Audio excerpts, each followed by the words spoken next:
Odamlar siz haqingizda nima deb o'ylashadi? Odamlar siz haqingizda nima deb o'ylashadi? Qanday obrazda ko'rinasiz odamlarga? Bu общий расклад, shaxsiy emas. Shaxsiy расклад olish uchun Telegram kanaldan adminga Fortuna 2032 ga yozib topib murojaat qilasiz. Topsangiz omadingiz. Admin bilan kelishasiz, to'lovini qilasiz, navbat olasiz va o'zingiz uchun shaxsiy расклад olishingiz mumkin. Bu общий расклад. Siz odamlar ko'zida qanday obrazga egasiz?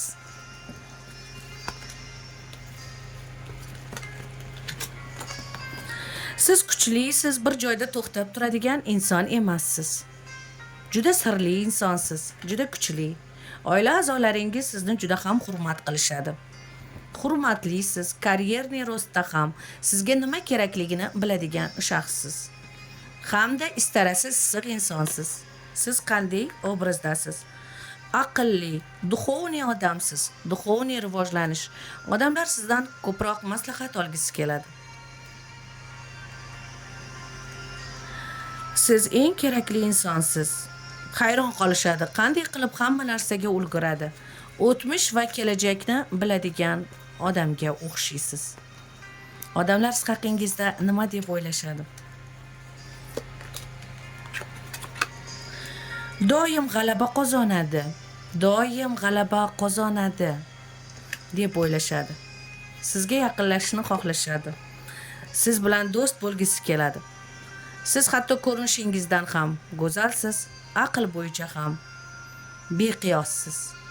Ham aqllisiz, ham chiroylisiz, siz magnitsiz. Odamlar siz haqingizda nima deb o'ylaydi?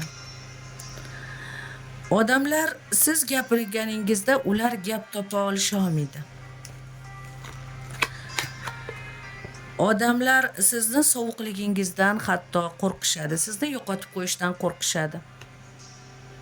Siz juda ham issiq odamsiz, ba'zida juda ham sovuq odamsiz. Odamlar sizni mehnatkashligingizga qoyil qolishadi. Odamlar sizni ko'rishi bilan tumandan chiqqandek, xuddi tumandan chiqqandek yoki siz bilan boshqacha ko'radi. Tumanda yurgan odamlar siz bilan suhbatlashsa, tumandan chiqqandek his qiladi va sizni kuzatishni yoqtirishadi.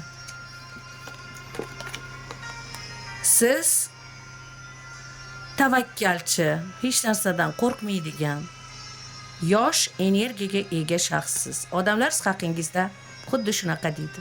Nega bu inson qarimaydi? Nega bu inson o'zgarmaydi? 20 yil oldin ham xuddi shunaqa ko'rinishdaydi, hali ham shunaqa deb o'ylashadi.